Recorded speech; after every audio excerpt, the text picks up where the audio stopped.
Hi everyone, Okie this is dokie. Emma from Arise Home Education, and today I've got the lovely Claire to come and talk to us. We're going to be talking about creative ways to home educate younger children. So Claire, can you tell us a little bit about yourself? Okay, well, you've already introduced me. I'm Claire.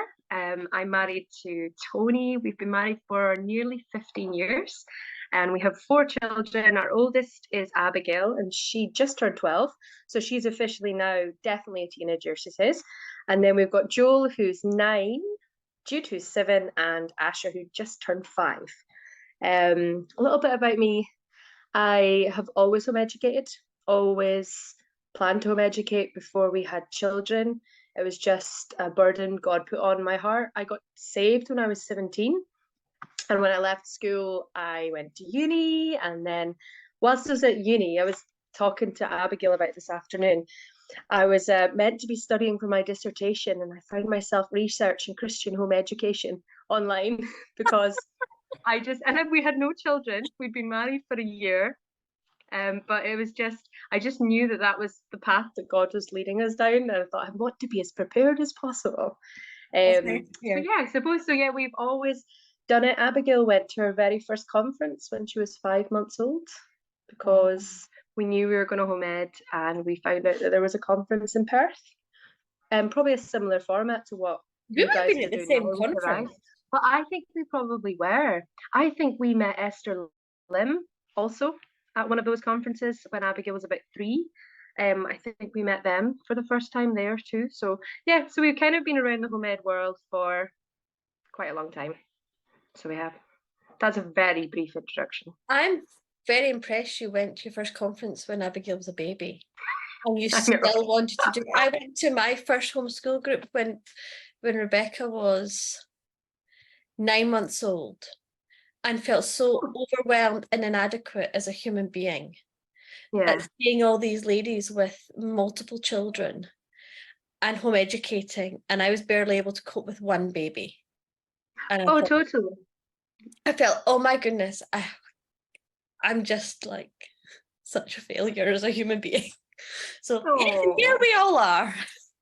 And here So we all are, we and can we all are do all it. kind of We still can, doing it. yeah, So we're still doing it, and I'm now the one we've got with the multiple children, and so are you. And probably people look at us and think, "Oh my goodness, how do they do it?" But yeah. yeah, you do one I step. got advice from somebody years and years ago because they had lots of children. It was actually Brenda. I met her whenever Abigail was 15 months. So her Amelia was the same age, and Amelia was her fourth. And I remember saying to her, how do you cope? And she was saying, well, God just gives you normally, obviously, you kind of twins, but he just gives you one at a time.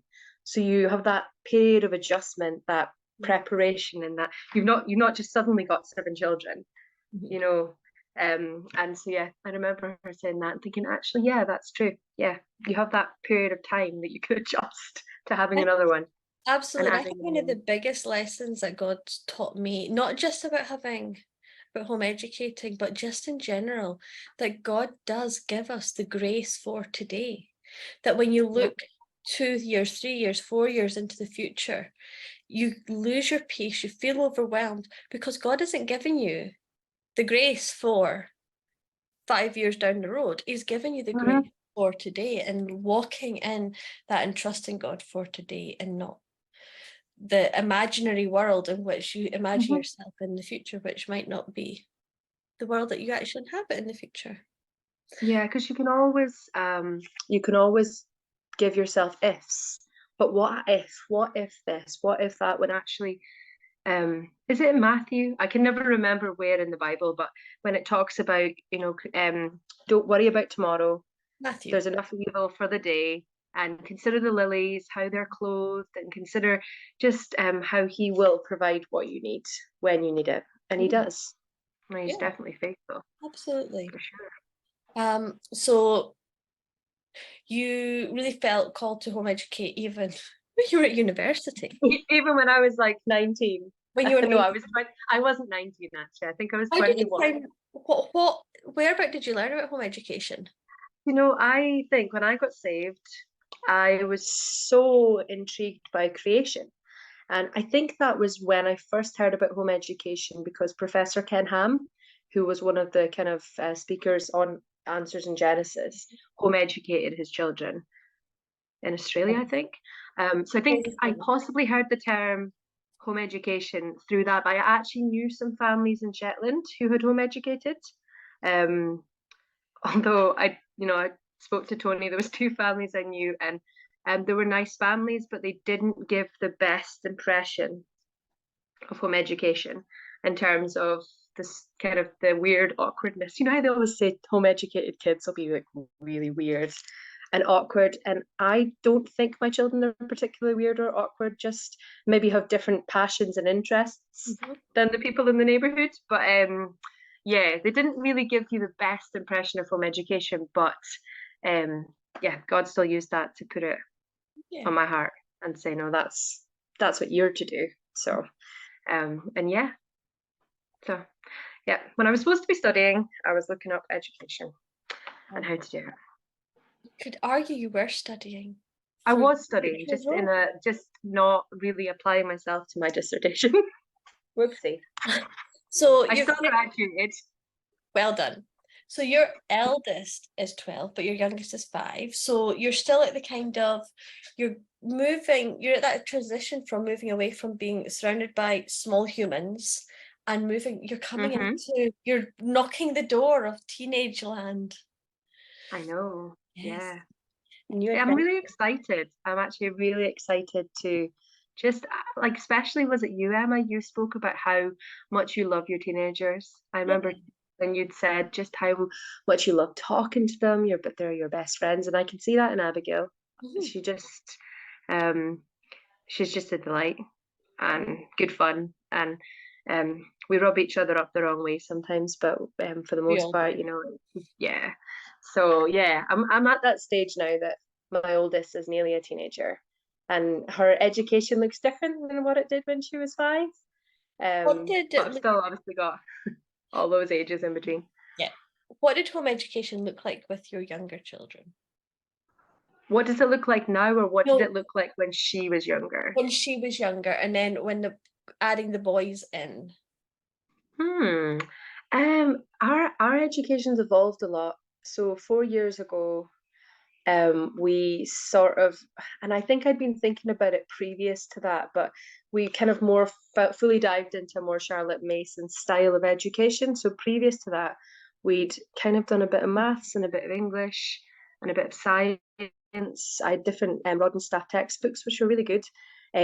But I would have like given Abigail her maths lesson and expected her to finish it however long it took. She could be sitting there looking out the window because I do distinctly remember she was 6 and Joel would have been 3 and Jude was 1. And I remember that time in that period of life with two little ones in nappies Mhm. being really intense Yeah. and Abigail was a really early learner. She learned to read when she was 4. So so ever since she was just a baby, she's been so independent. So Mhm. she was able to kind of like just get on with whatever I kind of set her to do. But I come in and say, how's it going? She would just be sitting looking out the window and twiddling her thumbs, and she could be sitting there for ages. But then with finding Charlotte Mason, and one of the main philosophies of short lessons and sort of just focusing for a short period of time, it really changed how we do things. So I think it looks different now what I would be doing with Asher at 5 than what I did with Abigail at 5. If you know Yeah. what I mean? Definitely. And also just with more children, Yeah. you just don't have the same, maybe the same energy, but the same ability to give them your undivided attention Mhm. when you've got more than one child to sort of For educate. everyone listening, can you share a wee bit about Charlotte Mason? Who was she, and a very brief overview of her kind of Ooh. approach and philosophy? Okay, so she was a British educator. Mhm. She was born down in the Lake District in Ambleside. I think it was in the late 1800s, early 1900s, but Yeah. basically she had schools. Even what she did in the school would be different from a home education setting, because we're not a school and we have little ones. It's not the same thing. But yeah, just a really unique style of educating the children at the time. She would take books that were written from somebody who knew all about the topic, for instance, and they would write a book, and the book would be, they call them living books, but just a book that you want to read, a book that's really like really grasps your attention. So it might be like, we've read a book based on Peter Rabbit, and it's all about wildflowers. So it's like this story about Peter Rabbit, and he goes along and he chats um, to his little friend, and then he meets the different flowers. And then you learn a little bit about those flowers through reading this fun little story about Peter Rabbit. So a lot of her books would be like really engaging books, not dry text books, but just like really interesting books that you can learn from. And one of the key things that you do in Charlotte Mason is you would narrate. So every day the kids would hear me, or they'll say, go get my phone and tell me what you heard. Or sometimes I would get them to act out what they heard, or sometimes we would draw a picture, or yeah, so you would narrate back, you would tell what you learned from what you heard, because when you tell somebody, you have owned it, you've understood it, and you're able to then, if you're able to teach somebody it, then you've kind of understood what you've learned. Mm-hmm. And the other key thing is short lessons. So in Charlotte Mason, you do a lot of subjects, like a ton, but you only spend 10, 15 minutes on each thing. So the day can go by really quick. And we're usually done schoolwork by lunch. Try to anyway, because I'm by the lunchtime, I'm like ready just to not be doing schoolwork with somebody. So yeah, I mean, it'll get more intense the older they get, but when they're little, school can be done within about an hour or 2 hours, and that's quite a big variety of things. I don't really know what else to say, Emma, about Charlotte Mason, but definitely the short lessons, the focus, and there's a major focus on nature study as well. Oh, there's nature, of course. Imagine forgetting about nature.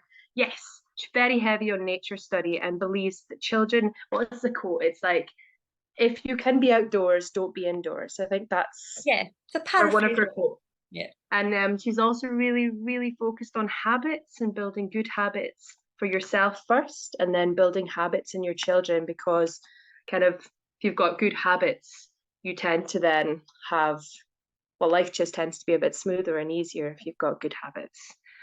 Although, come and stay in our house for a week and you'll see that we have lots of bad habits. But yes, it's all learning and a work in progress for sure. I mean, we're all works in progress. I always think, like, it says about how we are like being chipped away. Is it like iron, like iron sharpeneth iron?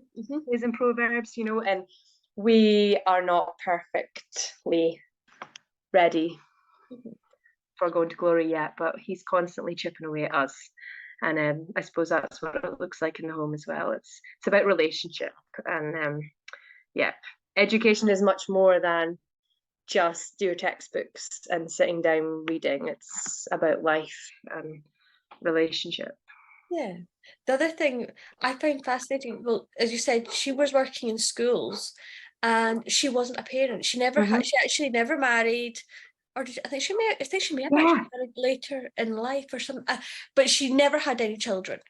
And so she built these schools, and she built the schools to educate the children who society had forgotten, who society at that time were uneducatable because they were poor and they'd never had the advantages. So she gathered these children from these poor farming communities and she educated them and gave them that chance to learn to read and write.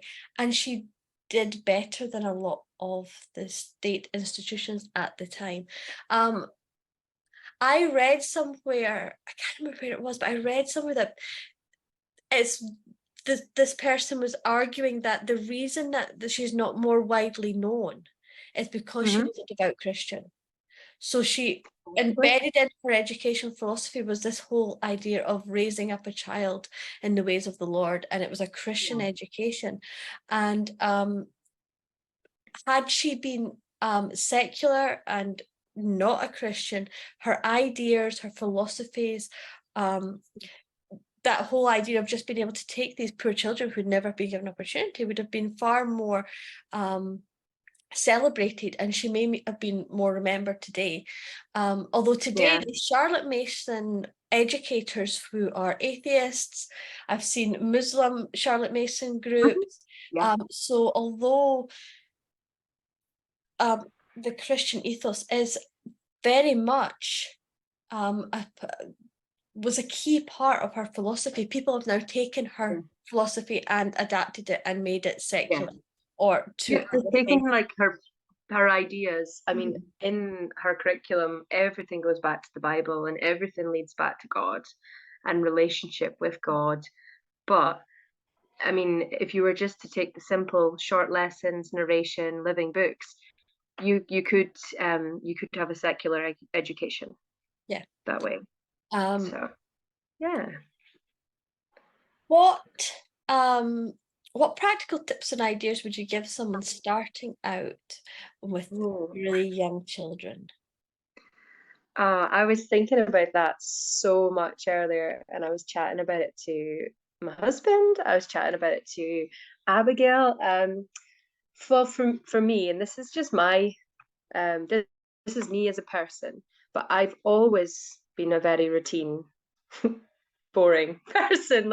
I think I was brought up in a home. Well, my mom worked full time, and so did my dad.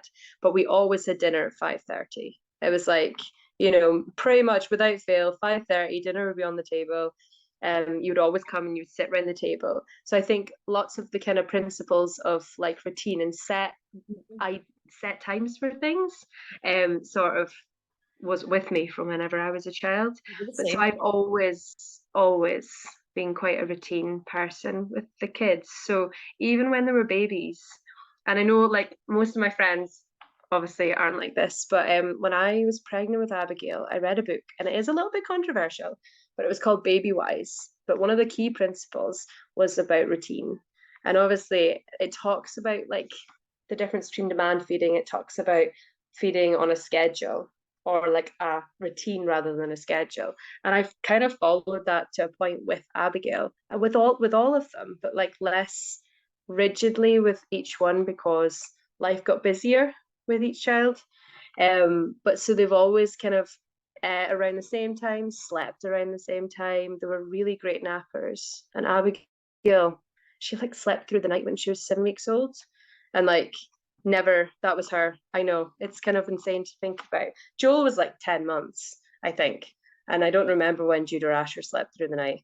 Not as early as Abigail, um but yeah, so like from when they were babies, we would have had like a really like we would do certain things this time or we go to this group at that time. So for me, like routine, for me, like I couldn't wake up in the morning and not have any plan.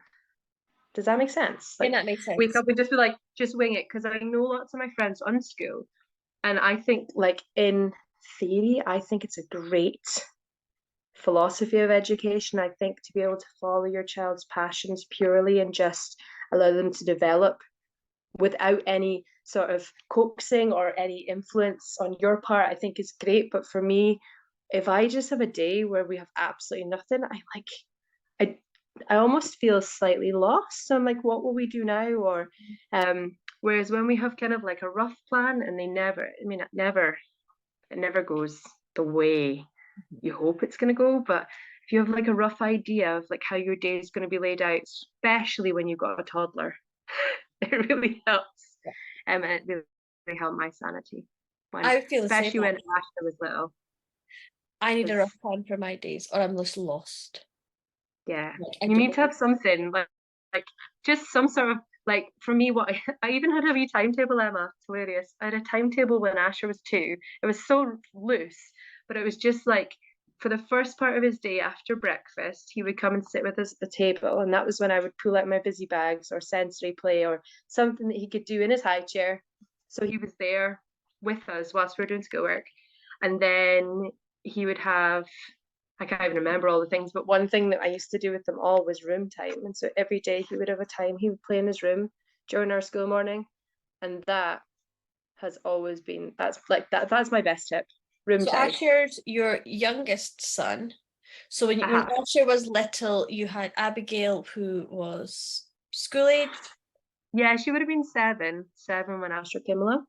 And Joel would have Joel been, would have been, well, he would have been 4.5, nearly 5. and Jude would have been And a Jude would have just toddler. been a 3, yeah, Yeah. 2.5, 3 year old. So, You mentioned yeah. busy bags. What are those? Yeah. Well, I don't know where on earth I came across this idea, probably Pinterest. But when Abigail was a toddler, I had lots of free time, Emma, when Abigail was a toddler. So I actually made lots of busy bags, as they call them, basically just a Ziploc bag with an activity that in theory they can do independently. So when she was really small, I can't even think which ones I had, but I would have put in like little puzzles, like a shape sorter type thing would have been in a bag. Or like matching colors. I had this one which was like felt, little felt pockets I glue gunned, and then you would get the matching lollipop stick and you would match up the colors. Really simple ideas like that. I have one where you peg on little clothes. You can use them for numbers, you can use them for letters as they get bigger. But when they were really little, it was mostly like simple ideas or like zips or buttons or things, pipe cleaners. Actually, Emma, the pipe cleaner toy was the favorite toy. We used to take it to church when Abigail was like 18 months. It was just a gravy pot that I covered in paper. Goodness, I yep. drilled holes in the lid, and all she used to do was poke all her pipe cleaners through, take the Mhm. lid off, and start again.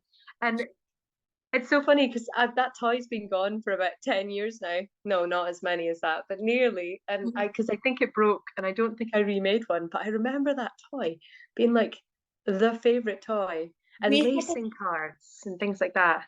we had a similar one with the plastic milk bottle tops that you get on like a four Yes, and a drinking chocolate lid, and I cut like a little rectangle yeah, and posting them through. posting it in. And I think I did it when the boys were little, and they loved it. And I don't. Yeah.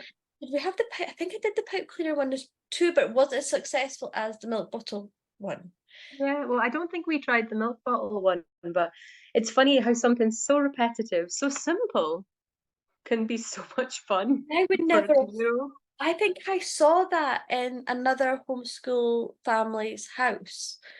And I Oh, thought, yes, I was visiting, and I was like, their toddlers were doing this. I'm thinking, oh, that's such a great idea, because mine yeah, were playing with it.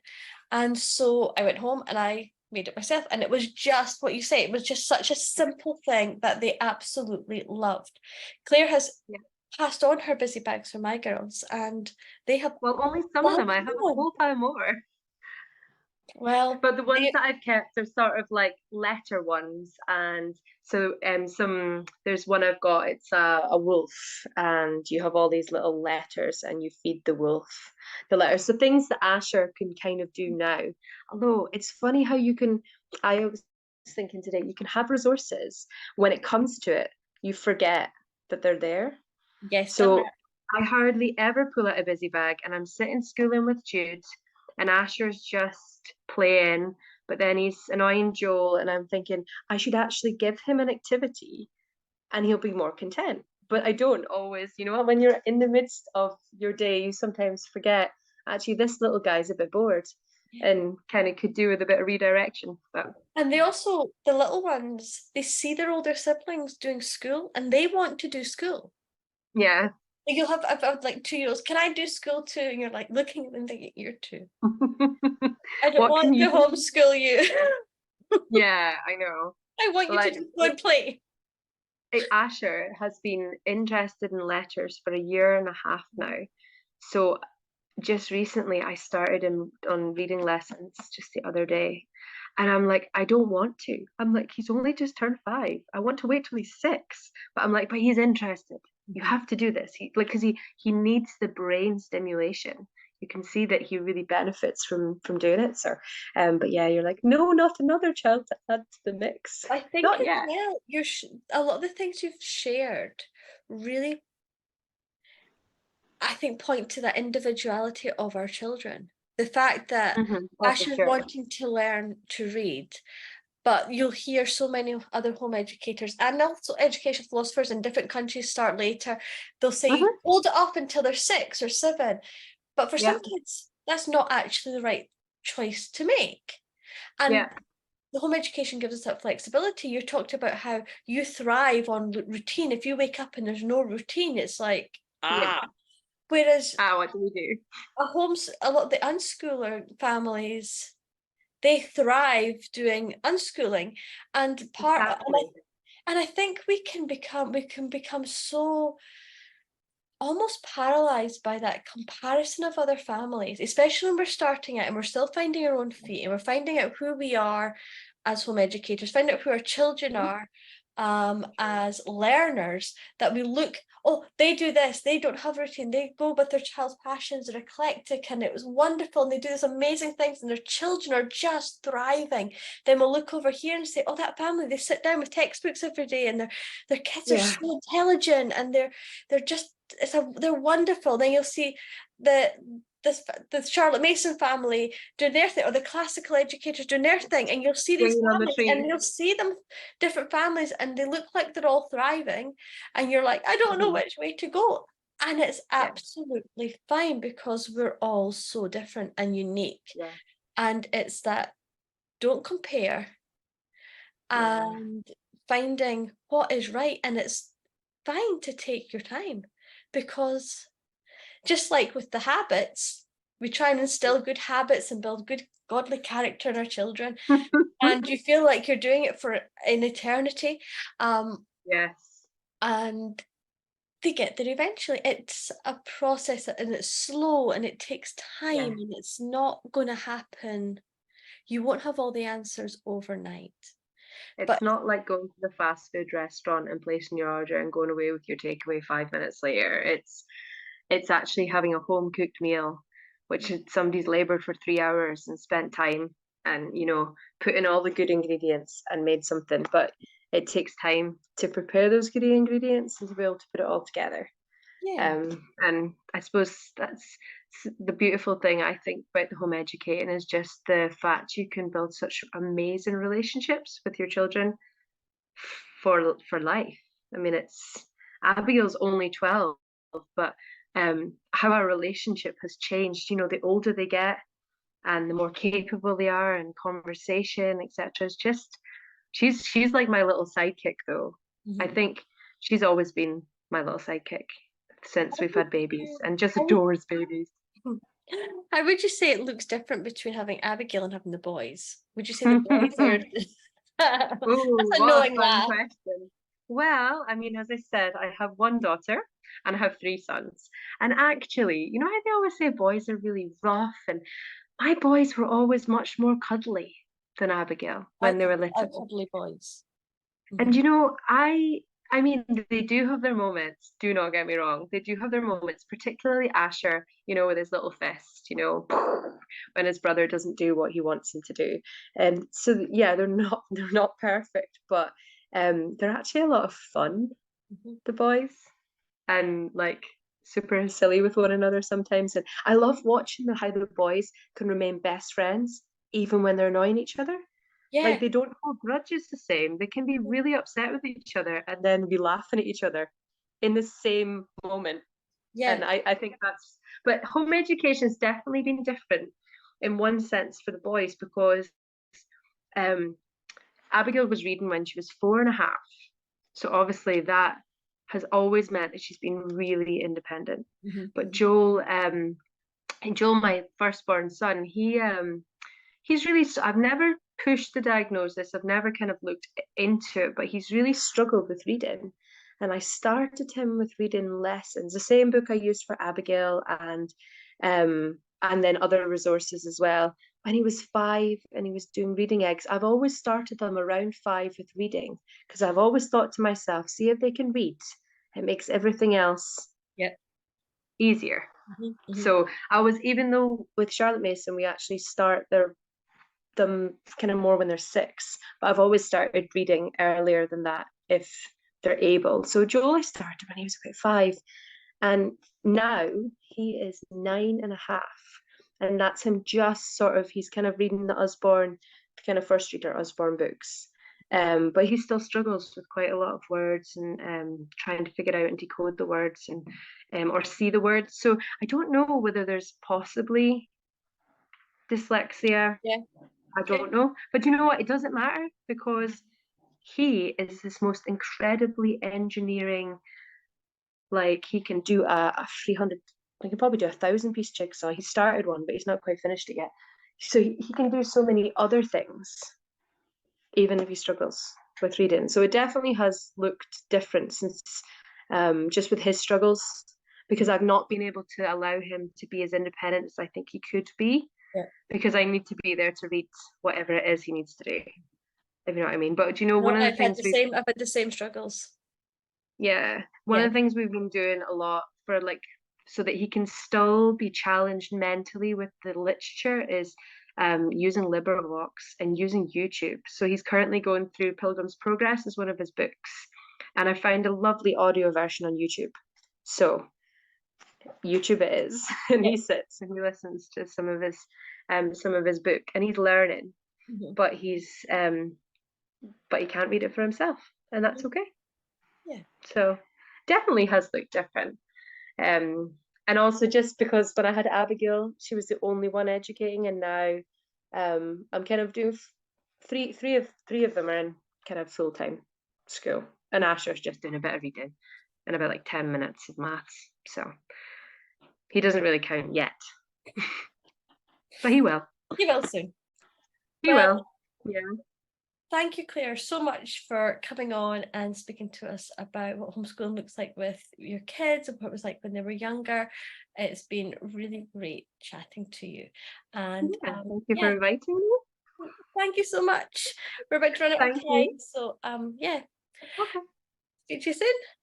See you soon. Bye. Bye. Bye bye.